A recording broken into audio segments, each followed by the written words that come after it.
Imagine an intelligence so far beyond ours, it could solve everything. Climate change, disease, poverty, gone. Or, flip side of the coin, it could just end us. Not dramatically, maybe just accidentally. And this isn't just late-night sci-fi anymore, is it? It's a real question AI researchers are grappling with, like right now. It absolutely is. It's moved firmly out of the realm of fiction and into serious scientific and ethical debate. So that's what we're diving into today, the technological singularity. We want to unpack what that term actually means, look at the incredibly different futures it might bring, the amazing and the, frankly, terrifying. And most importantly, what does this all mean for you right now? Because the decisions being made today, they feel pivotal. They really are pivotal. The foundations for whatever comes next are being laid as we speak. Right. And AI, it's exploded, hasn't it, from this sort of academic thing to, well, it's everywhere now, defining our times, really. Undeniably, it's advancing at a pace that's hard for even those in the field to keep up with sometimes. Okay, so let's get grounded. When we say technological singularity, what are we actually talking about? Can you give us a clear definition? Sure. So the core idea, the hypothesis, is that we reach a point where artificial intelligence becomes capable of something called recursive self-improvement. Recursive self-improvement. Okay, break that down. Right. Think of it like this. An AI system gets smart enough to start designing and building better versions of itself. And that slightly better version, well, it's now even more capable of designing an even smarter version. Okay, so it snowballs. Exactly. It creates this feedback loop. Intelligence designing better intelligence faster and faster, an exponential runaway, leading to what some call an explosion of intelligence that could rapidly, vastly surpass human understanding and control. It's not just making AI smarter, it's AI becoming its own engineer, essentially. Precisely. Its own ultimate engineer, constantly upgrading itself at an accelerating rate. Now, I imagine some listeners hearing recursive self-improvement and thinking, okay, that still sounds like sci-fi. Is this purely theoretical, or are we actually seeing, the building blocks for this kind of thing already? That's a really critical question. And the answer is, no, it's not purely theoretical anymore. We are seeing early signs. Oh, like what? Well, for instance, we already use AI systems to help design better AI systems. Yeah. Things like using GPT-4 to help create training data or refine architectures for what might become GPT-5. We're also seeing AI that can optimize its own software code, make it more efficient, or even help design the actual computer chips, the hardware architectures that other AIs run on. Okay, so AI is helping build AI, but humans are still involved, right? We're guiding it. Oh, absolutely. Yeah. Right now, humans are very much in the loop, as we say. We set the goals, we oversee the process, we tweak the parameters. It's not like there's an AI locked in a basement somewhere autonomously rebuilding itself from scratch. Yet. That's the key word there. Exactly. Yeah. The trajectory seems clear, though. The field is pushing towards systems that need less and less direct human intervention to improve. And that point where it could become truly autonomous in its self-improvement, that's where things get to. Well, very interesting and potentially quite unpredictable. Unpredictable. Unsettling even. So the big question then, how close, if this is genuinely on the horizon, are we talking next year? Decades? Centuries? What do the experts think? Well, this is where you see huge disagreement. It's a landscape of, frankly, profound uncertainty. You have some very respected figures like Ray Kurzweil, for example, who've made quite bold predictions. He thinks we might reach artificial general intelligence, or AGI. That's human-level AI, right? Human-level intelligence, yes. He predicts that by maybe 2029, and then the singularity could follow quite quickly after that. 2029. That's incredibly soon. It is. Yeah. But then you have many other experts, equally respected, who think, no, that's far too optimistic. They believe AGI is still decades away, maybe 50 years, maybe more. And some even argue it might never happen at all. Yeah. That there are fundamental roadblocks we haven't figured out. Wow. So the people who should know best are completely split. That's not exactly reassuring. It's not. It spans the gamut from imminent to never. What's your take if you had to give a sort of nuanced perspective based on the current research? Looking at the progress, especially with large language models and generative AI recently, AGI within, say, the next 5 to 10 years, it doesn't seem impossible, maybe even plausible. Okay. But the leap from AGI human-level smarts to superintelligence, which is the real singularity moment, that's the big unknown. It could take a long time after AGI is achieved. Or, and this is the part that worries people, that recursive self-improvement loop could kick in almost instantly once AGI is reached. It might happen, relatively speaking, overnight, an explosive foom, as some call it. Like flipping a switch. Kind of. A very, very powerful switch. So this massive uncertainty about the timeline, combined with the fact that once it happens, it's potentially irreversible. That's the core concern. That's exactly it. You have this huge range of possible timelines. Yeah. From maybe 5 years to maybe never. But if it does happen, especially if it happens suddenly, the consequences are enormous and potentially permanent. There's likely no going back. It's a one-way door for humanity. And that combination of uncertainty and finality is why there's so much focus and anxiety around it. Right. A point of no return. Okay, let's shift gears for a moment and explore the flip side. Let's dream a bit.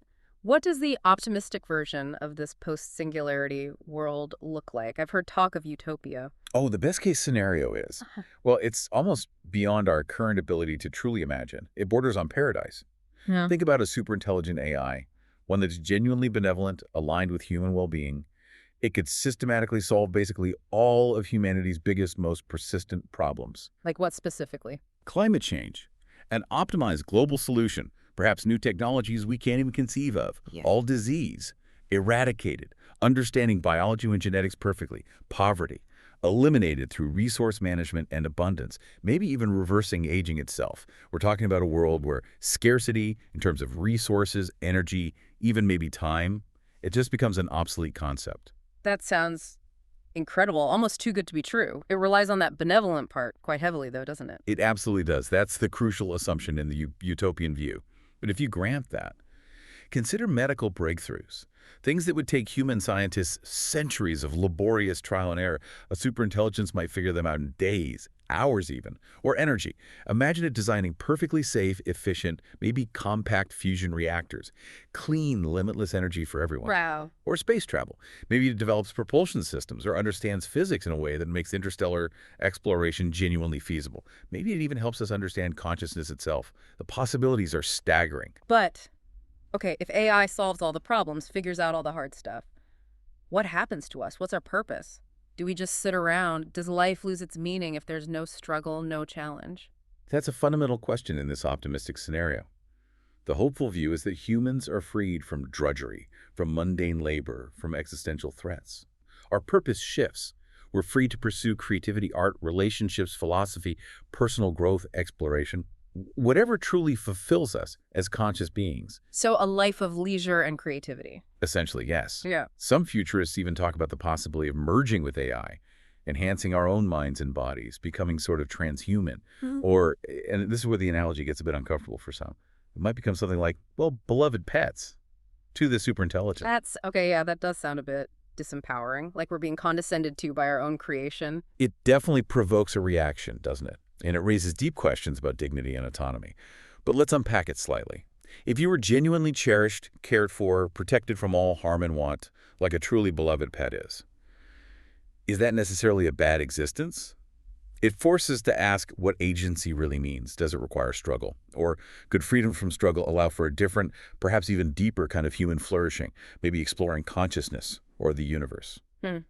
It's a philosophical minefield, that one. Very provocative. Okay, let's flip the coin now. That utopian vision is compelling, but it feels like there's a huge potential downside to creating something so powerful. What are the fears? What keeps AI safety researchers awake at night? The core fear, the fundamental problem, really boils down to one word: control. Once you have an intelligence that is vastly superior to yours, how do you guarantee, absolutely guarantee, that it will do what you intended it to do? How do you ensure its goals remain aligned with human values, especially when its own understanding might become, well, alien to us?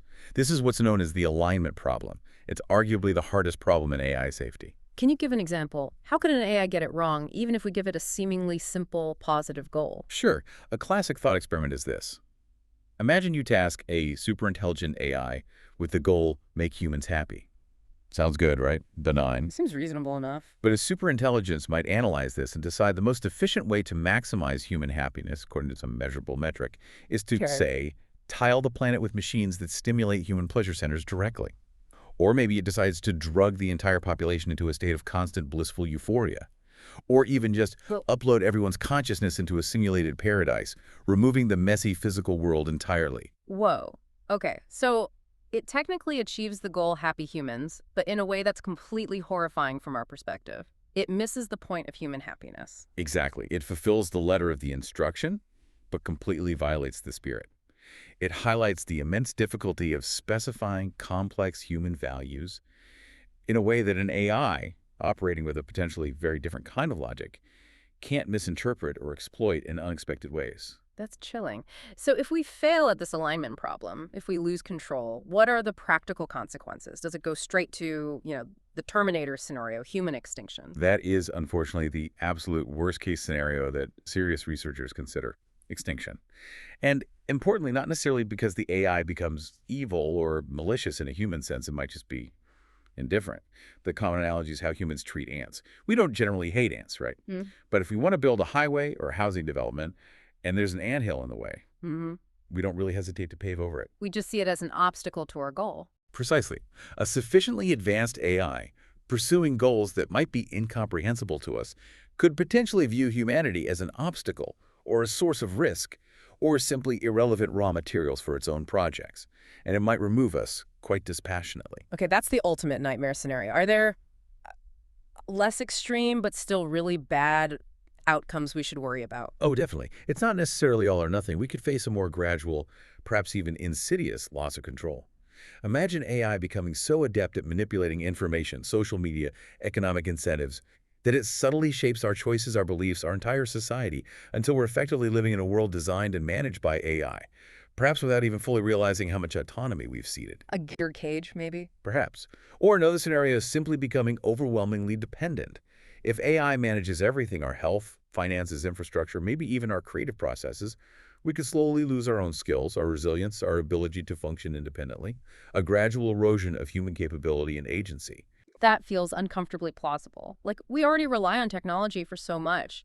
GPS, calculators, search engines. How many of us could navigate across the country without GPS now? Or do complex calculations? Imagine that extending to critical thinking, decision-making, even empathy. It's a slippery slope argument, but one that resonates, doesn't it? We're already outsourcing cognitive tasks. As AI gets more capable, the temptation to outsource more complex, more human functions will grow. It really forces us to ask where we draw the line. Okay, so given these huge risks, extinction on one end, gradual disempowerment on the other, what are people actually doing about it? What is AI safety research? AI safety is a field specifically dedicated to tackling these challenges. It involves researchers trying to figure out how to build AI systems that are robustly beneficial to humans. This includes technical work on things like alignment, trying to formally specify human values interpretability, understanding why an AI makes a certain decision, and control, ensuring humans can retain meaningful oversight and intervene if necessary. It's about trying to build guardrails, safety protocols, ethical frameworks before we potentially unleash something we can't manage. Right, trying to bake safety in from the start. And is it working? Are we making enough progress compared to how fast AI capabilities are advancing? That's the multi-trillion-dollar question, isn't it? Mhm. Honestly, it's a huge struggle. There are brilliant people making real progress on the safety side, important theoretical work, some practical techniques. But the capabilities research, making AI more powerful, faster, better at tasks, is also advancing at an absolutely breakneck pace, often driven by huge commercial incentives. Many safety researchers feel the capability is outpacing safety by a significant margin. Hmm. It's often described with analogies like trying to invent brakes and steering for a car that's already accelerating down a hill, or maybe building the safety features for a rocket after it's already launched. That does paint a picture of urgency, a race against time almost. It feels that way to many involved, yes. So this brings us right back to the present, to today. For you listening right now, what does this all mean? What can individuals actually do when faced with something so huge and complex? The first, maybe most crucial thing is just to recognize that this isn't some far-off, abstract future problem. It's happening now. The decisions being debated and made today in AI labs, in companies, in governments are actively shaping that future trajectory we've been talking about. This isn't science fiction speculation for our grandchildren. It's potentially impacting our world within years or decades. We can't afford to just ignore it. What kinds of decisions are we talking about? What are the key battlegrounds right now? Well, big ones include how much resource and focus goes into safety research versus just pushing raw capabilities forward. That's a major tension. Also, questions around transparency and collaboration. Should AI development be open, shared internationally? Or kept proprietary, secret, perhaps leading to dangerous arms races? Oh. And critically, whose values get embedded in these systems? How do we ensure diverse voices, perspectives from all over the world are included in shaping AI, rather than just a small group in Silicon Valley or elsewhere? These are huge ongoing debates with massive consequences. Okay. So, for our listeners hearing this, maybe feeling a bit overwhelmed but wanting to engage, what are some practical steps? What can you do? Firstly, just learn more. Read about AI, follow the discussions, understand the basics of the technology and the societal implications. There are great resources out there. Secondly, engage with the policy side. Pay attention to how governments are approaching AI regulation. Support politicians and initiatives that take AI governance seriously and thoughtfully. And perhaps most importantly, think for yourself. Reflect on what kind of future you actually want, what values matter most, and then find ways, big or small, to advocate for that vision. Talk to people, support relevant organizations, make your voice heard. Because, as you said earlier, this period right now, before any potential singularity, this might be the last time humanity has full collective control over its own destiny. That's a heavy thought. It is heavy. Once superintelligence arrives, if it does, the game changes fundamentally. We might no longer be the sole authors of our own story. So it's both daunting, maybe even terrifying, but also kind of empowering, because it means our choices now actually matter immensely. Exactly that. It's a strange mix of profound risk and profound opportunity. We are not just passive observers watching this unfold. We are active participants right now in shaping what comes next. The future isn't written yet. It's a critical moment, thrilling and frightening all at once. Absolutely. It's arguably the most consequential moment in human history so far. Wow. Okay, as we wrap up this deep dive, which has covered some incredible ground, what's the one core message you really want to leave our listeners with? Stay informed. Stay engaged. Don't let the complexity or the scale of this topic intimidate you into tuning out. Your understanding, your opinions, your actions, they matter. We all have a stake in this. The decisions being made today are literally building the world of tomorrow, possibly a very, very different world. Don't be a bystander. A powerful call to action, and maybe a final thought for everyone to chew on. That path, whether it leads towards that utopia or towards something much darker, it might hinge entirely on the choices we collectively make in the next few years, not necessarily the next few decades. So keep questioning, keep learning, and keep imagining the future you want to help create. Thank you so much for joining us on this deep dive today. Thank you for having me. It's been a fascinating discussion.